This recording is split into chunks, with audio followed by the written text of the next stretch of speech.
Welcome everyone, and thanks for joining us tonight for Ask the Expert. I'm Catherine, and I'm the Virtual Program Coordinator for the National Aphasia Association. The National Aphasia Association is a nonprofit organization whose mission is to promote public awareness and understanding of aphasia, to promote research that aims to improve the lives of people with aphasia, and to provide support to all persons with aphasia and their care partners. This month's topic is primary progressive aphasia, or PPA, and I'm joined tonight by a panel of experts. We have Becky, Treasyri, Deborah, John, and Pam. Our plan for this evening is that our panelists will each introduce themselves to you. Becky will share a presentation about PPA, and then we will have time to answer your questions during our Q&A. So please write your questions about tonight's topic in the Q&A section. And then of course, feel free to say hello or add a comment in the chat. We received lots of questions about tonight's topic, and we will do our best to answer as many of your questions as we can.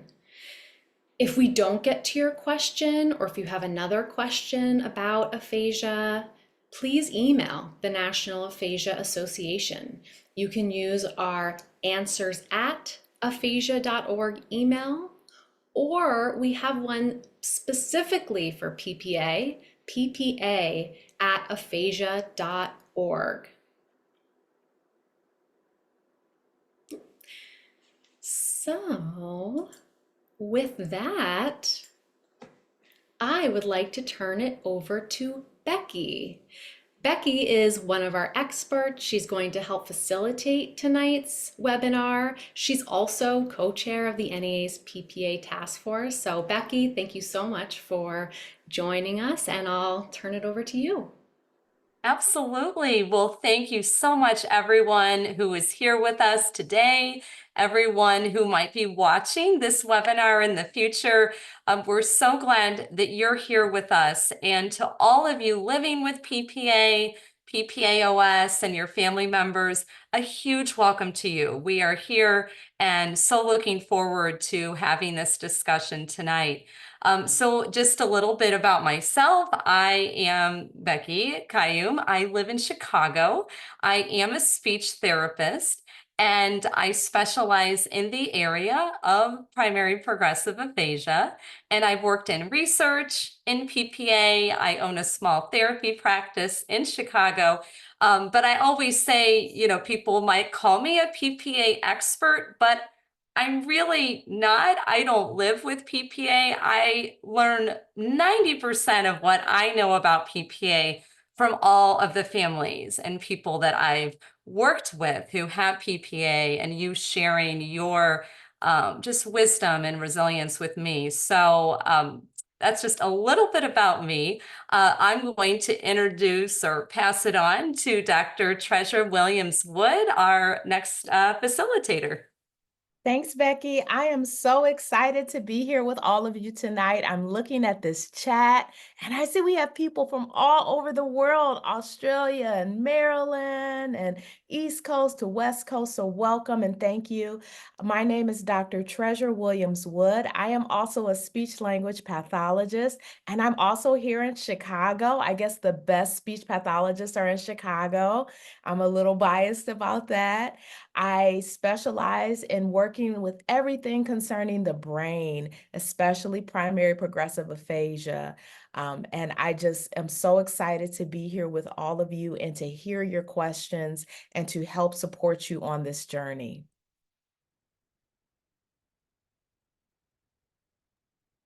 All right, and I will have our panelists introduce themselves now before my presentation. So we will start with John. John, would you like to introduce yourself? Hi, everyone.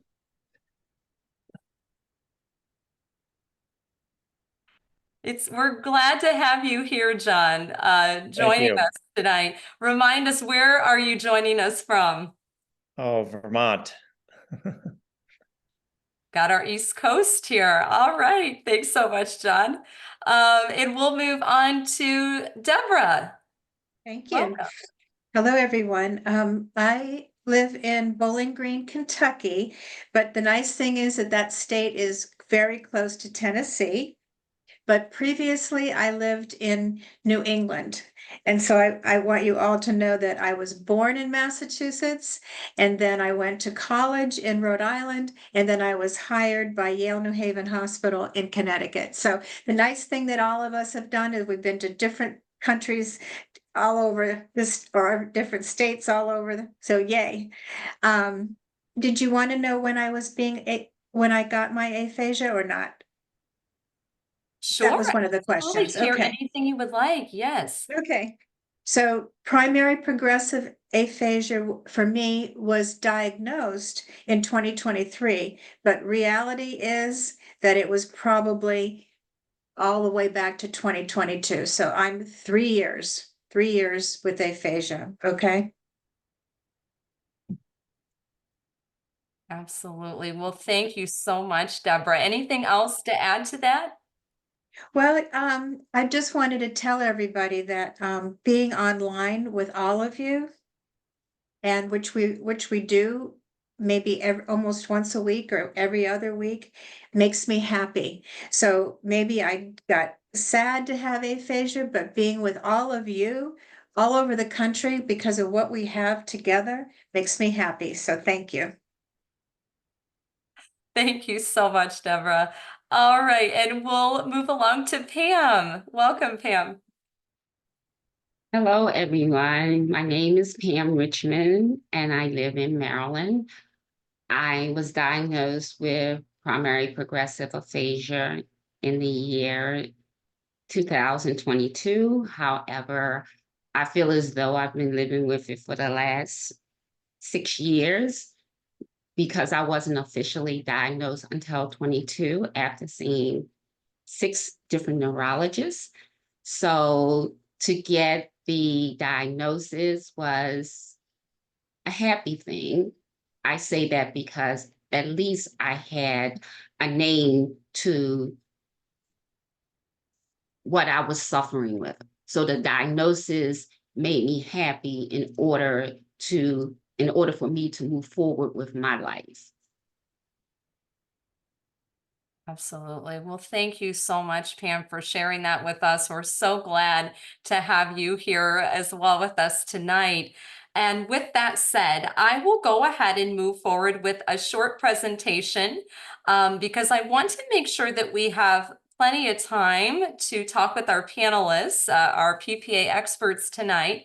And as Catherine mentioned, we received many, many questions, and the focus of tonight is really to hear about the lived experience of our panelists. And I know the many amazing questions, thoughtful questions that were sent in, a lot of them were more medically related or understanding the diagnosis of PPA, really wanting to know a lot of details about speech therapy treatment. And I wish we had 3 or 4 hours to be here together tonight, but we just simply don't have time to cover all of the more medically based questions and very detailed questions. So what we'll do is we do want to plan another event in the future, and we will make sure to keep all of your questions that you've submitted and all that are submitted tonight. And we will make sure to get those answers to you and really appreciate your feedback because it helps us to understand what areas you would like more information about. And also a plug over the next, well, indefinitely, we are going to be starting to add to our new resource page here at the NAA dedicated to Dr. Michelle Bourgeois. We are going to be adding to that resource page. So please do continue checking on there in the future because we'll continue to add more and more resources and tools, and those will also help to address a lot of the questions that were submitted tonight. So I am going to share a short presentation. Really, it's a little more technical, it's a little dry, but it's to help you understand the nomenclature, the terminology that goes with PPA. So confusing a lot of times, and then a little bit about diagnosis and treatment. So, and then we'll go straight to our panelists. All right. So let me maximize this here. Sorry, one moment. There we go. Okay. All right, so I thought we would just start at the beginning. Let's just talk about, well, what is aphasia? And aphasia is a neurological condition, meaning the brain, right? And it impacts someone's ability to speak, to read, to write, to comprehend. And so really a simple way, of the definition of aphasia is you know what you want to say, you have this thought or idea, but it's really hard to express that in words. And I always like for people to really advocate for themselves and that aphasia does not impact intelligence. So what causes aphasia? Well, in the frontal temporal lobes of the brain, for most people on the left side, if there's damage in that area of the brain, that language region, it would result in the loss of neurons in the brain. And so therefore, that would cause language symptoms, aphasia. So what are the four main causes of aphasia? Stroke is the most common, traumatic brain injury, like in a motor vehicle accident, a brain tumor, and then the last cause of aphasia can be neurodegenerative disease, and we'll talk about what that means. But neurodegenerative disease causes different types of dementias, including FTD, which we'll talk about what that is, which includes PPA. So what is this big term, neurodegenerative disease? And it's really an umbrella term, and it just says there's these range of conditions that can affect the neurons in the brain. And so these neurodegenerative diseases then cause different types of dementia. And so now that leads to the question, well, what is dementia? What does that term dementia actually mean? And it's important to know that dementia is actually an umbrella term. So it's this progressive loss of cognitive skills. And that it's not just memory loss, right? Language is considered a cognitive skill. And so if there's this progressive loss of these skills, and now it's impacting the ability to function in daily life, that would be considered dementia. It's more of a clinical term, right? And so sometimes there might be dementias that are reversible, right? They're caused by alcoholism or maybe metabolic imbalance, thyroid problems. But I think the types of dementia that we think about when we hear the term dementia would be the types of dementias that are caused by neurodegenerative disease. And that type of dementia is irreversible. So then the next question is, well, are Alzheimer's and dementia the same thing? And no, Alzheimer's dementia is not the only type of dementia. So many types of dementia, they don't start with symptoms of memory loss, like in Alzheimer's dementia.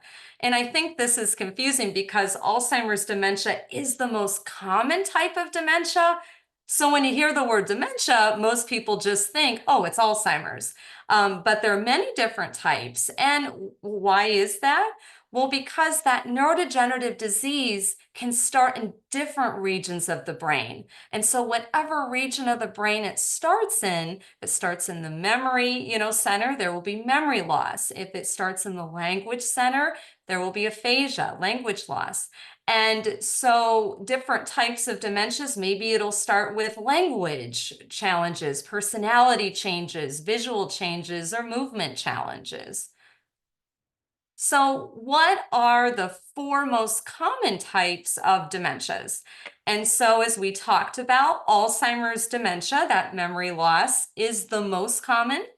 We'll talk about this frontal temporal dementia. PPA falls under that category. We'll talk about that in a moment. There's vascular dementia, and then there's dementia with Lewy bodies. Those are the 4 main categories of dementia. So now we're to another term, right? What is frontal temporal dementia, or FTD? And I know a lot of you have probably heard this term a lot since Bruce Willis and Wendy Williams. Just so, we're so grateful to them for being open to sharing their diagnosis of FTD with everyone to help with awareness. So I'm sure you've heard this term. There has been some confusion sometimes in the media about this term, so let's make sure we're all on the same page. So it's an umbrella term, and all it means is that we have this group of dementias that are caused by where that neurodegenerative disease starts in the frontal temporal lobes of the brain, different parts of the frontal temporal lobes. And so people with different forms of FTD are going to have different symptoms compared to people with Alzheimer's dementia. So here's a big diagram. I tried to figure out how to get the whole FTD picture on one page. So start at the top there, and the way I like to categorize the different types of FTD is through what symptoms that you might see first. So if the first symptoms someone is experiencing are language and speech changes, that would be PPA and primary progressive apraxia of speech. Another type of FTD is where the first symptoms are personality and behavior changes. That's the behavioral variant of FTD, or BVFTD. And then there are 3 different types of FTD where the first impairments are movement changes. And so you can read those there. They're very long names: PSP, CBD, and ALS FTD. So I know we did have a lot of questions about motor, I have PPA, but now I'm starting to experience some challenges with walking or fine motor skills. And I'll mention this a little more in an upcoming slide, but there are types of FTD that do start more with movement. But I think the important thing to remember is that the neurodegenerative disease starts in one area of the brain, but as it spreads, you may experience symptoms not just from one of these categories, right? You could also experience symptoms from other categories. So hopefully that visual helps. So let's go to PPA now that we've gone over a lot of the nomenclature. And so as we talked about, primary progressive aphasia, if you think about the name, it kind of helps to describe the definition, right? So it is a type of dementia, right? One of those dementias. And the first symptom is going to be problems with language. Could be comprehension, speaking, reading, writing. If there are other types of cognitive symptoms present, like memory loss or a lot of behavioral changes, the diagnosis would not be PPA. PPA is progressive, as I'm sure most of you know. This means the language symptoms do get worse over time. And as we mentioned, you will get additional cognitive symptoms over time as it continues to spread. So I included a couple of slides that have a lot of details. We are going to be sending I will provide a copy, a PDF of these slides to make sure we post on the NAA website. So I thought I'll put some slides in that have some additional information that I'm not going to go into a lot right now, but that way you could go back to it and have the information. But there are 3 different types of pathologies or kind of bad proteins that can cause PPA. I just wanted you to know what they are. I'm not going to read through all of these because they're kind of, more technological names. But I think the biggest thing to note is that there is a type of pathology amyloid plaques and tangles that's called an Alzheimer's disease pathology. And so that's why sometimes that can be the cause of PPA. That's the kind of bad protein that starts in the language region of the brain. And so you might be diagnosed with PPA, but then now you're told, oh, well, you have Alzheimer's disease as well. Well, it's really two different things, right? You have language symptoms, that's PPA, but it's caused by this Alzheimer's disease, plaques and tangles. So that's a very, very complicated concept to understand, and we can certainly try to expand upon that in future presentations. Okay, there are 3 different types of variants of PPA, and I'm going to tell you what the variants are, and then I'm also going to tell you why you don't want to focus too much on the PPA variant. And so you probably have heard of non-fluent or agrammatic PPA, semantic PPA, logopenic PPA. And there's also the term PPA plus, which just means now other symptoms than language have developed. So that would be PPA plus. So I'm not going to go over everything in this chart here, but the way I like to think about PPA variants is what are your strengths and what are your challenges? And the reason there are different variants is that the frontal temporal lobes, that's a big region, right? And so wherever the disease starts, that part of the frontal temporal lobes of the brain will control different parts of language, right? Because if you think about communication, it includes speaking, it includes reading, it includes writing, it includes understanding. And so with the 3 different variants, people with different types of PPA will sound very different. And so that can be really confusing for people in our PPA chats, right? Well, why does this person sound so much different than me? And so, so it's just important to know, for example, with semantic PPA, you may sound very fluent, but it's really difficult when you hear a specific word to say, oh gosh, they said zebra. What is a zebra? What does that look like, right? Whereas perhaps with agrammatic, non-fluent PPA, you know when you hear a word exactly what that word means, but when you go to say words or form your sentences, your conversation isn't very fluent, right? And with logopenic PPA, you know, you might be really good at knowing the meaning of words and talking around your words, but you do hesitate a lot. You have trouble perhaps with repetition or kind of holding and comprehending really long sentences. So that's why I like to think about strengths and weaknesses, because as speech language pathologists, it's a fancy name for speech therapists, we really like to think about how can we look at your strengths and help to use those to compensate for your challenges. That's why this is important. So again, a lot of times PPA variants are used in research, but symptoms change over time. People may have symptoms from several different variants. So it's important just to remember that you're unique and you will have your own unique set of strengths and weaknesses. And that's really what we want to focus on over time. So primary progressive apraxia of speech. We have been getting more and more people joining our chats who have this diagnosis that's related to PPA, but it's slightly different. What is apraxia of speech? We got a lot of questions about this, and thank you for those questions. Apraxia of speech is where the motor programming for speech is impacted. So when you want to talk, you need to think first about the words you want to say. You have to put it into a sentence, right, in your mind.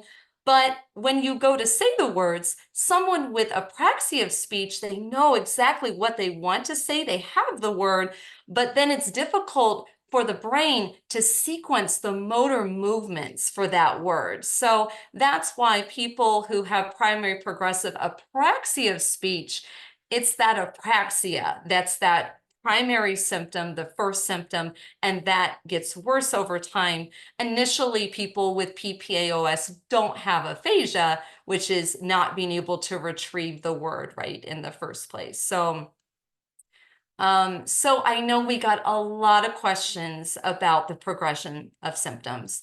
And I think one of the hardest parts for, I think Treasure and I can vouch as a speech therapist and all the social workers out there and other healthcare professionals working with people with PPA is getting asked the question, well, what do I expect next? What symptoms are going to come next? How quickly is this going to progress?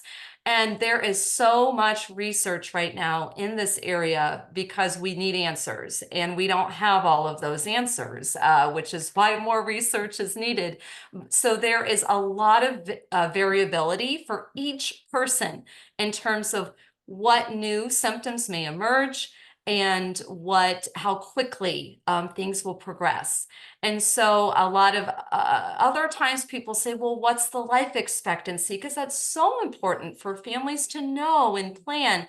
And that's also tough because there have been documented cases of 2 years to 20 years. So it's really very difficult for all of you, I know, to kind of live with that ambiguity.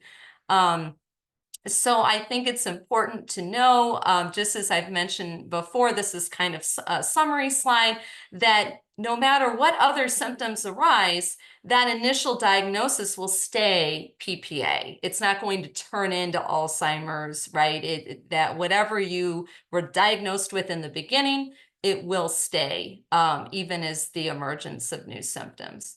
So what I did is, again, this is more when you go back and look at the slides that we'll post on the website. People did want to know a lot more about, well, what does progression look like? What can I expect? I did pull just some general, I always tell people, if you have this PPA variant, here are things that you could just be on the lookout for. And if you're having this problem, then you would want to go talk to your neurologist. You could tell your speech therapist about this, because then we can help you. So these are just different things that are associated with each variant. I'm not going to go through all of these things because I want to get to our panelists.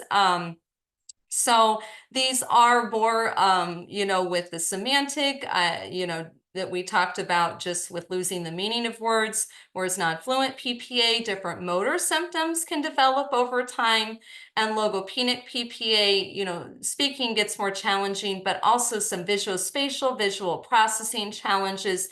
That's something to just kind of be on the lookout for. And also, it's well established in the research that the risk of depression, anxiety, and social withdrawal is people living with PPA are at very high risk. So please make sure, if you're feeling any of these symptoms, to reach out to your neurologist, psychiatrist, counselor, to make sure you let them know about this. And it's just important to make sure you have that support. So that, I think, and I've listed everyone here who might be a part of your medical support team.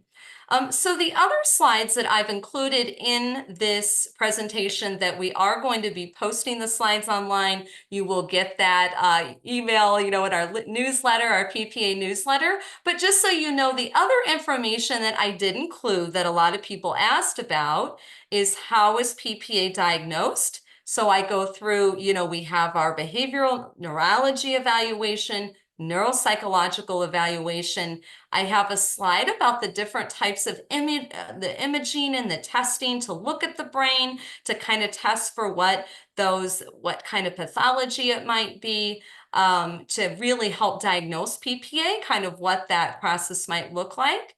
And then I just mentioned a little bit about, it's important to know that there are 2 types of treatment: pharmacological, right, medications, and non-pharmacological, which is really important, that I'll pull up, because while there is no cure, the researchers are working so hard to find a cure, but we want to make sure that we focus on things that are within our control right now to help with symptoms. And so that's where there are some medications. Ask your neurologist, whether it's antidepressants for sleeping. I just list here several pages about the different types of medications that could be prescribed for people who have that Alzheimer's disease, plaques and tangles. you need to ask your neurologist to help determine if that type of the Alzheimer's disease is causing your PPA. If it is, then here would be some of the medications. There are new anti-amyloid treatments available. This is information on that. Again, you can see why we could talk for hours.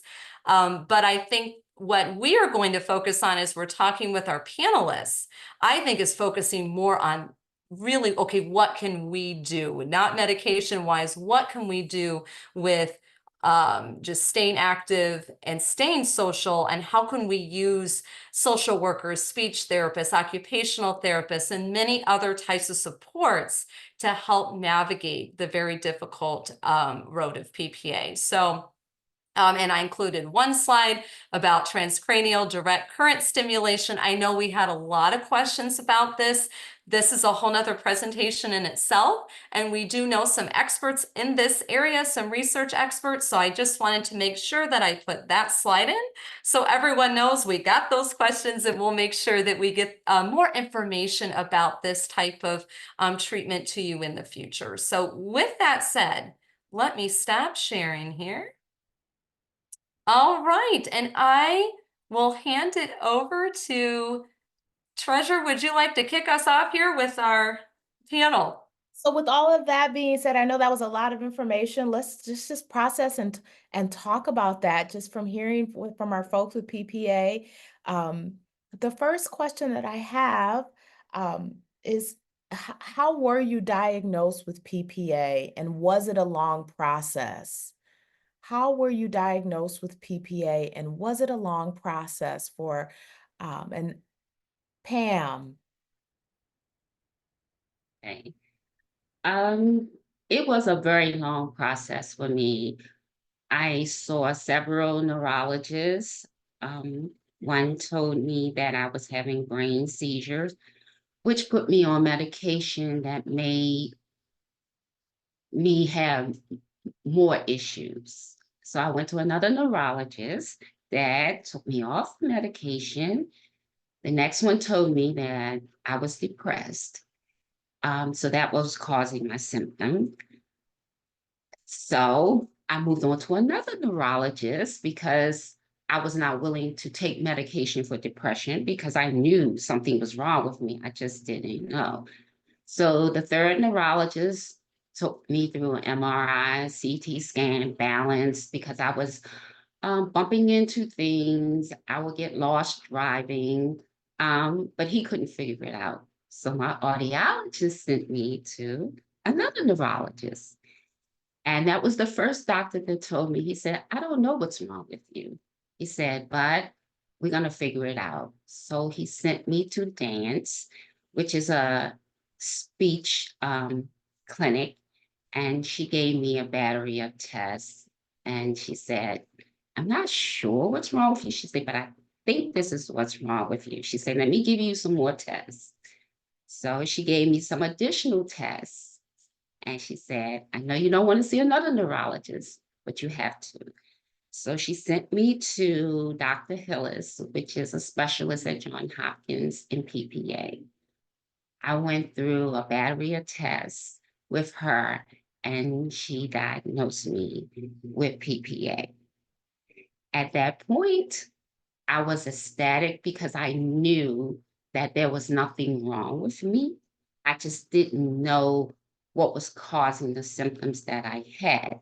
But I was just thankful that I had enough energy and forethought to advocate for myself, because other than that, I would have been stuck 4 years ago taking medication and going through a number of other difficulties when that wasn't what was wrong with me. So I see Dr. Hillis once a year. I continue to do speech therapy, which I love because they always meet me where I'm at that particular time in my life. So I'm grateful. That's so powerful. And there are so many salient things that you shared, Pamela, that I'm sure Becky can empathize. We hear this a lot, that it tends to take a little longer sometimes to get that diagnosis and that relief that comes when actually getting someone who can tell you what's going on. And so my next question is for you, Deborah. How did you feel when you were diagnosed, and how do you cope with your diagnosis? Okay. So can you say that again, honey? Yeah. How did you feel when you were diagnosed? And how do you cope with your diagnosis? Okay. So I was sad when I got the diagnosis. And it was because it certainly showed that I had to no longer work. Okay. And so, yes, it did make me sad. And I was a medical science. I was a medical scientist, and I was focused on eye care. And so I was sad that I couldn't do that anymore. That happened, that I stopped being able to be successful at the end of 2023. But I want to tell you what something that has, my one way I cope with my diagnosis is every week in 2024, I have called one of my MDs, one of the ODs that I worked with, or my teammates who are either PharmDs, MDs, or PhDs. And then we get to talk, and that we say hi, and they all know that I had aphasia, but I still, even though I'm not working, am I still interfacing with the ones I really loved? And I worked in Indiana, Kentucky, and Tennessee. And I worked with the best ophthalmologists in the country. And we did research together. And so now they knew I lost the left side of my brain, but they hugged me when I went to the medical meetings and I told them that. And now they still said, nope, we're still going to be friends. Isn't that nice? Yes, that It is. social connection, right? Yes. Yeah. Yeah. And so that makes me happy, is that I didn't lose them 100%. No, I'm still interfacing with them friend-wise. And that makes me happy. Thank you. But was I sad? Yes, I was sad because I had to stop working. And honeys and everybody, I worked from when I was 23 to 68 nonstop. So It was now you know what. adjustment. And so when I say to you, I had to stop working, and now I'm a PharmD too. And am I able to understand drug names? So I'm a pharmacist in Kentucky. That's not what I do. I did research, but I was like, oh, if I can't do that, can I be a pharmacist? Can't do that either. So wow, there you go. But when you do get to something and says, oh, then what are you doing that makes you fun? I'll tell you what I'm doing. Okay. Okay. Awesome. Becky, I think you had something you wanted to read? Absolutely. John, if it's okay with you, I was going to share what you shared with everyone in the chat about what is the best thing that you do to help cope with your PPA. Is that okay if I share that? Would you like me to read that and share it with everyone? Yeah, that'd be great. Thank you. Okay, great. Absolutely. So the best thing that you do to cope with your PPA is own and love a dog. I'm sure so Yeah. many of us can agree with that. Love it. And you shared a beautiful quote here. You said, as a friend of ours recently wrote, there is something so special about the unconditional love we receive from our dogs. It is the healing touch on a rough day and a moment of joy in the early morning. And no matter what is happening in the world, our dogs give us their all, no questions asked. I would like to think we do the same for them, but I am pretty sure they love us harder. Thank you. That is such a beautiful quote. I actually Exactly. don't Yeah. even have a dog, and that was I think my dog heard you because he came in here begging for a piece of food. I think he might have heard you read that, but isn't that the truth, right? And so thank you for sharing that. Our next question is, what have you done to stay active? And this is for anyone who might want to answer. I know, what have you done to stay active and social? Pamela, I see you have your hand up.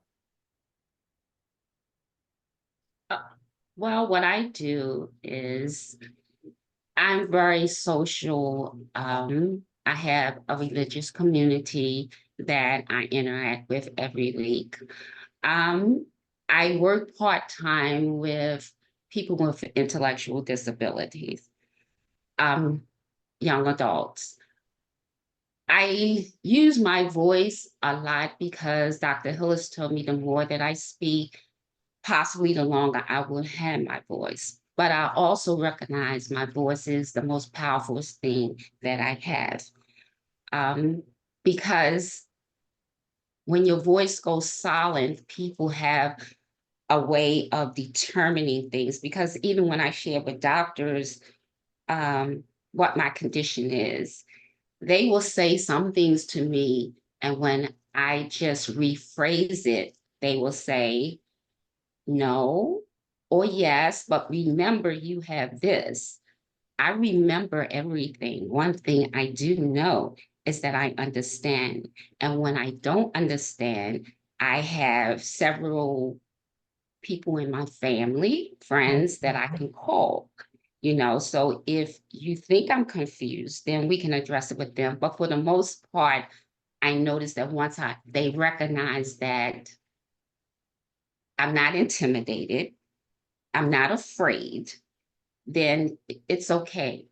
Even when I'm in the store, if I don't know what I want, then I just tell them, give me a second. I love And that. then we move forward. So I think just being out there is important to me, just to continue to use my voice. And that's what I do. I love that. I love that. Can I Sounds share something that I'm doing active? please do. Please do. I do exercise at Bowling Green Athletic Club. And I want you to know that with girls, I dance and exercise 3 times a week. Okay. And then it's important what you all told us is that athletics and it helps prevent aphasia from going forward, and that we should all do sports and exercise, even if it's just walking.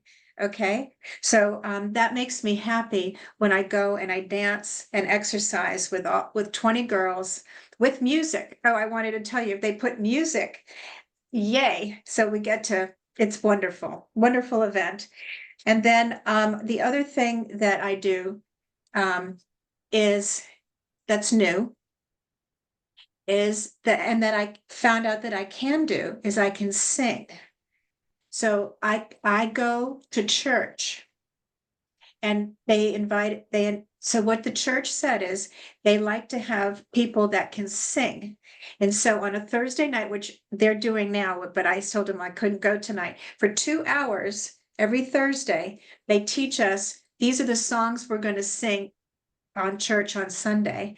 And so I want you to know, interestingly, when I see the words of the songs in front of me, am I still able to sing? I can still sing.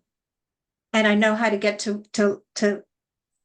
just, I can do that very well. So what's another thing that makes me happy is I can say, okay, I might not know words, but can I sing perfectly?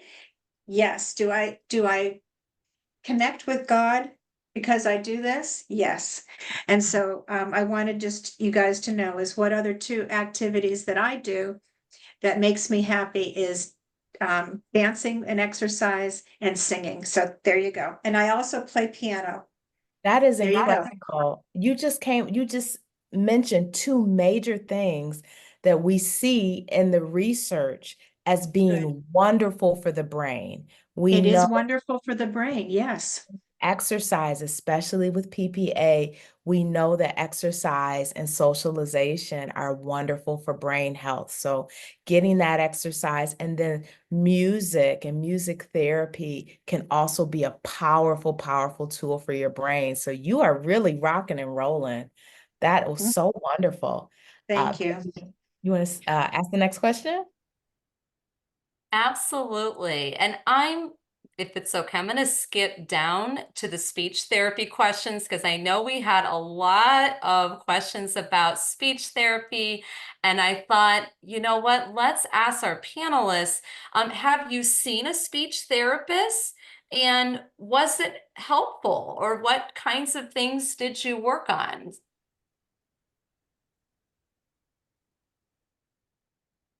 You want me to go? Or John, do you want to? Oh, Let's see. I want you to know, and this was one of the things that I put a star on what you asked about. So for speech therapy, which is important, I have a speech therapist, and guess that speech therapist is probably on this phone, but she is from Vanderbilt. And we interface one-on-one virtually online, and we create keywords I need to know. And so I wanted to show you all something that I said to her. I don't know the name. I don't know how to say furniture and things that are in my home. So we created this. And now I practice this every day. Then I said, oh, I don't know food names anymore. And it's reality. I couldn't say food. And so this is all, you know, food. And then one thing in particular is for fish. This is the other thing, besides just the look of the fish, then we go to the words, and then I have to memorize so I can say, oh, I remember fish, but what are the kinds of fishes that I need to know? And so that's what this says. And it says, nope, I prefer white fish with tilapia, but my family loves salmon. Okay. And then you guys, we have 6 of these. I'm showing you 3. I wanted to show you 3 so that you can think about what you want. But sports. And I couldn't remember, I couldn't remember baseball and basketball or hockey or football, really. And now I can.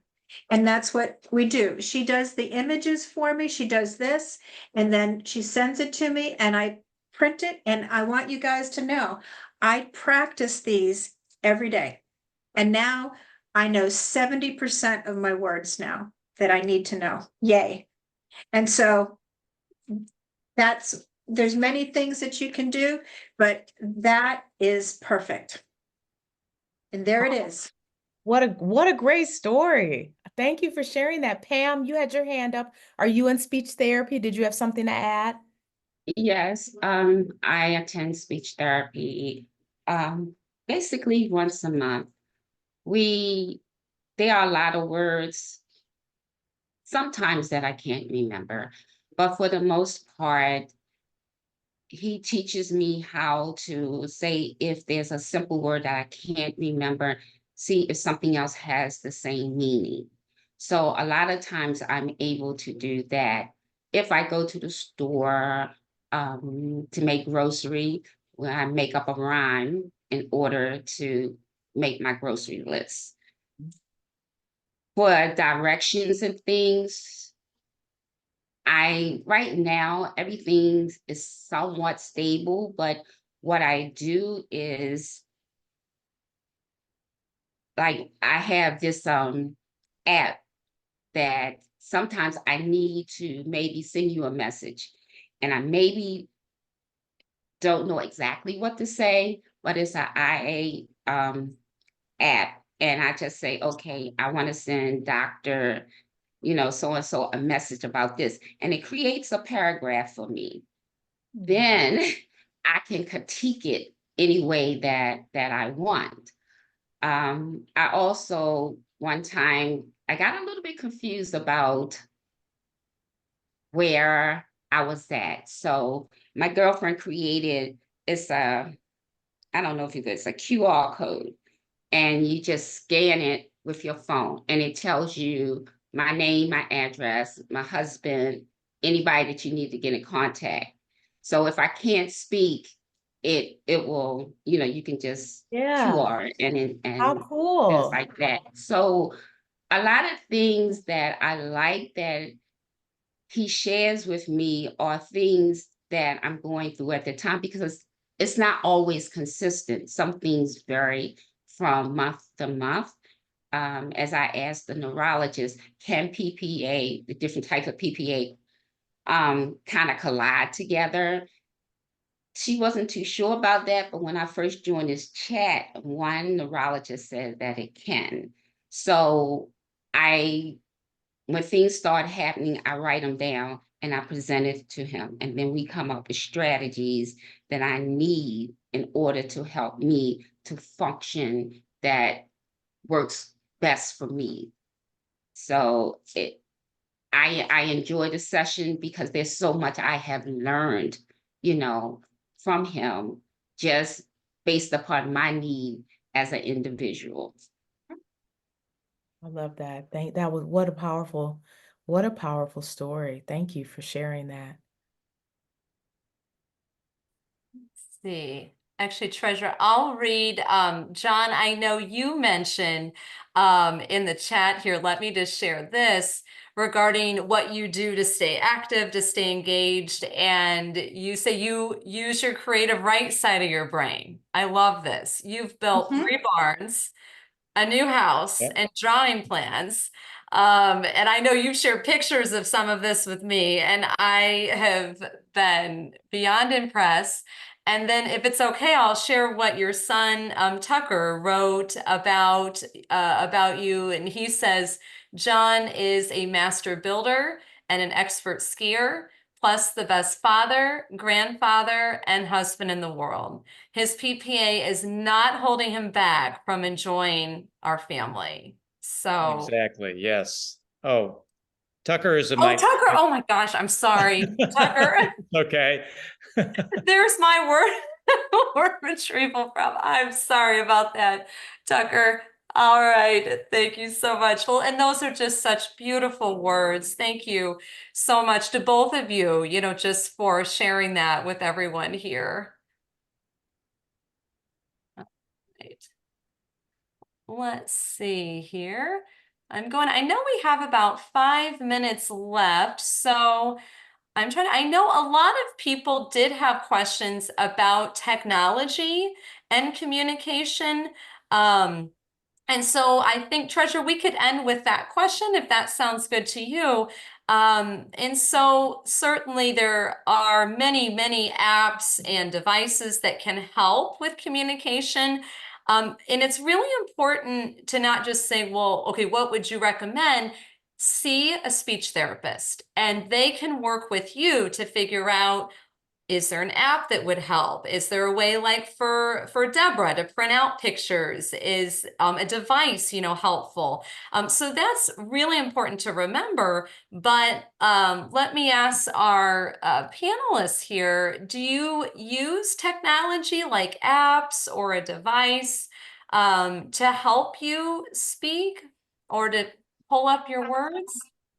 Not at this time. I have the Lingraphica, and I programmed that with the help of my speech therapist to put my voice in there, and all the information, the restaurants that I love, menus and things of that nature.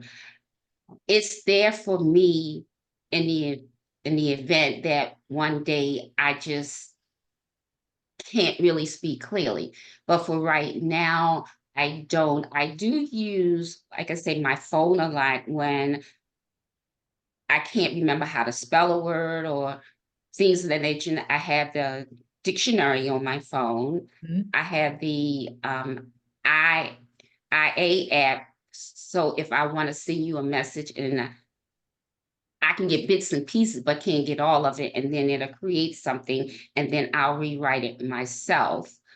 I also have, when I send you a text, if it doesn't make sense, it reads it back to me. My phone reads it back to me, and Wonderful. then I can edit it and do things of that nature. So I use my phone as not the Lingraphica so much, but it's already prepared in case that I do, but technology isn't something that comes to me naturally. So I constantly have someone helping me, especially my little great grand. She's sick. She can do anything. And she just tell me, Gigi, just hold on. I got it. So she tells me that, she shows me things. So I'm learning, but it's a slow process. I love that. What a great note to end on. Thank you so much for that. Great. Let's see. And I'm just, Tucker shares that, John, you text a lot, it sounds like. So sometimes if it's hard maybe to actually talk on the phone, if you're able to text, that's another alternate way to communicate, which is great. Communication just isn't speaking. There are many different ways to get the message across, and that's such a beautiful example of that. Yeah, sometimes it's just a lot easier to do that, Oh, yeah, that's for sure. Absolutely. All right. But yeah, just a reminder that we did capture all of your questions. Hopefully we got to a lot of them, and I'll hand it over to Catherine at this time. Yes, it's already almost 8 o'clock Eastern time. So yeah, we had so much interest in this topic, so many great questions submitted in advance and during this webinar. So the NAA is collecting all of your questions. We will be posting the PowerPoint slide for your reference. I shared the link to the new page on the NAA website that's dedicated to growing resources and information that's up to date about PPA and PPAOS. So for more information about the NAA, visit us at aphasia.org/primary-progressive-aphasia, and that will bring you to that resource page specifically about PPA. If you have additional questions about PPA, you can email the NAA at either ppa@aphasia.org or answers@aphasia.org. I have one more question for Becky. Your presentation today was critical, and what you wrote and what you explained. So we're getting a copy of what you did. It was detailed. Is it going to go in the mail? Yeah, Catherine, you want to answer that? Yes, thank you. And it was outstanding, and everybody should print it and read it again, because it tells us all the things we need to know about aphasia. Thank you. Thank you, Deborah. Yes, Becky, thank you for that wonderful presentation. I encourage all of you to sign up for the NAA newsletter. As we get these resources added to the NAA page, we will certainly share updates with you, and that's a great way to stay in the loop.